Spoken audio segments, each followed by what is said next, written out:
Welcome to the U.S. Eagle Claw YouTube channel. Clashes between the Ukrainian armed forces and the Russian army continue in the calm before the storm, even if they are infrequent. Finally, the Ukrainian armed forces carried out a massive ground attack in Kherson and destroyed the Russian targets one by one, clearing the western part of the Dnipro River, which passes through the middle of Kherson, from the Russian army. The Russian army, on the other hand, seemed to accept this defeat and decided to withdraw. Even if the Kremlin says this withdrawal was a strategic move, it was clearly under pressure from the Ukrainian armed forces. Afterwards, the two armies took a short break from their operations to prepare for the winter season and accelerated their preparations for the harsh conditions of winter. However, the Ukrainian armed forces continues night operations in both Kherson and Donbas region. It has been observed that the Russian army has had a serious failure in night operations in recent days, and after this report, the Ukrainian armed forces, with its superior ammunition power, smashed the Russian positions. Considering the published reports, many night operations carried out by the Ukrainian armed forces were successful. In the last published report, Russian targets were destroyed one by one with an operation against a Russian position in the Luhansk region. The Ukrainian Special Forces commander on the subject said that Russia does not like to fight at night, so its troops need equipment to fight in the dark. According to a Ukrainian commander, the soldiers of Russian President Vladimir Putin do not like to fight against Ukraine at night. Brigadier General, commander of Ukraine's Special Operations Forces, General Viktor Korenko said his troops still need equipment from the West, but the Russian army is far behind the Ukrainian Special Forces in this equipment. Korenko said, "When we deal with Russia, we see that the vast majority of Russian forces are not conducting combat operations at night, so we have to fill that gap." Ukraine has received billions of dollars worth of weapons and resources from the United States and other Western countries since Russia invaded the Eastern European country 8 months ago. However, Korenko said that the Ukrainian troops could use advanced technologies such as night vision devices from the West to increase their night combat capabilities. Korenko said, "We have to learn to behave more efficiently at night,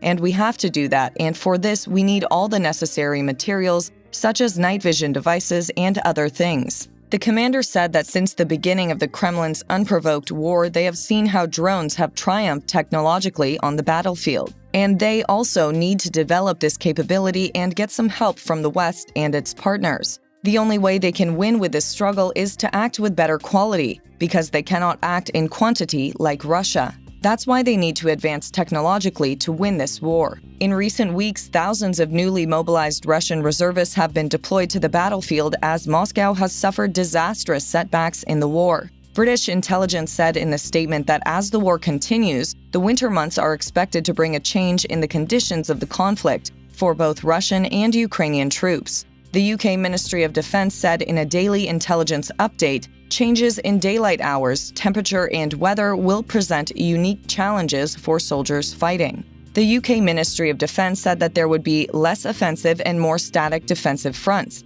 in Ukraine as daylight drops from 15 to 16 hours in summer to less than 9 hours a day. This is an expected statistic, because it does not seem very possible to carry out a strong ground operation in Ukraine in the winter, when the sun goes down and the air temperature drops below -20 degrees. For this reason, it is stated that the attacks will be more long-range attacks. Even if the Russian army does not seem intent on launching an offensive, even taking defensive positions and countering the night attacks of the Ukrainian armed forces is a difficult task in itself. Considering that Russia lost the war against Ukraine, it also reveals that these soldiers are advancing with a much more difficult psychology. Russian soldiers get worse news every morning. It is reported that the Russian army lost 500 soldiers a day in Donetsk and Luhansk without achieving any results on the battlefield. The 9th month of Russia's major aggression against Ukraine is coming to an end. The main battlefields in eastern Ukraine are relatively small but important to both sides' future plans, and the Russians are revealed to have suffered serious damage as their record is released in the Donetsk and Luhansk regions around Bakhmut and Svatovo. To continue the liberation of the Luhansk region, the Ukrainian army must achieve some success near Svatovo. For the Russian aggressors, Bakhmut is the place they need to check in to move forward with more aggression in the Donetsk region. The most important Russian losses are expected in the Donetsk and Luhansk regions. The Russian side is losing more than 500 soldiers every day. It seems that the Russians have not made any progress so far and have continued to carry out the same type of attacks near Bakhmut for the 6 months without any results. The defense of Bakhmut by the Ukrainians will appear in military tactics books in the future. In the south, in the Kherson and Zaporizhia regions, the situation temporarily stabilized after Kherson's liberation due to heavy rains, snow, and very high humidity. It affects the soil in the area that does not allow the use of heavy machinery or tanks. This is good for air defense but bad for attack. Unfortunately, the Russian military continues to terrorize the civilian population of Ukraine. There are constant attacks and bombardments by Russian aggressors in Ukraine's Sumy and Kharkiv regions and border regions such as Kherson, Zaporizhia, Donetsk, and Luhansk. Russians destroy people's homes, critical infrastructures, hospitals, local governments,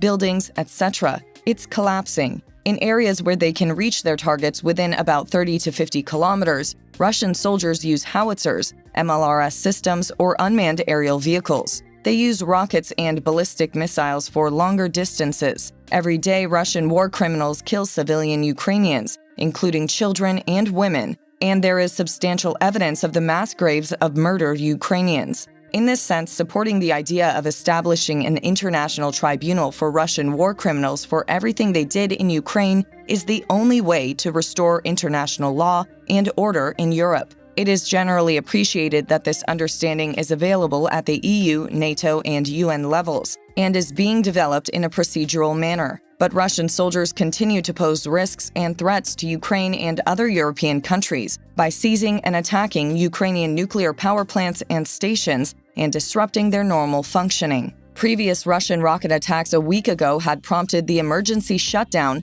of all nuclear reactors at Ukrainian nuclear stations, which could lead to a catastrophic disaster. A major challenge is restoring the Ukrainian energy system, which was 50% damaged after the last Russian rocket attack. There is a serious energy deficit all over Ukraine, including Kiev. So now they have to be more disciplined and try to do all their duties when they have electricity for a short time. Kiev is making a serious effort in this regard. On the other hand, Ukraine's national economy is in deep crisis, as the Russians still control about 17% of Ukraine's territory, and another part of the country has been completely destroyed. According to estimates, the overall loss in 2022 will be around 30 to 35%. Ukraine is in a serious crisis as a result of the barbaric attack of Russian President Vladimir Putin. But in order to get out of this crisis, it receives serious support from its Western allies. However, on the other side of the coin, Russia cannot find an ally to get rid of the situation it's in.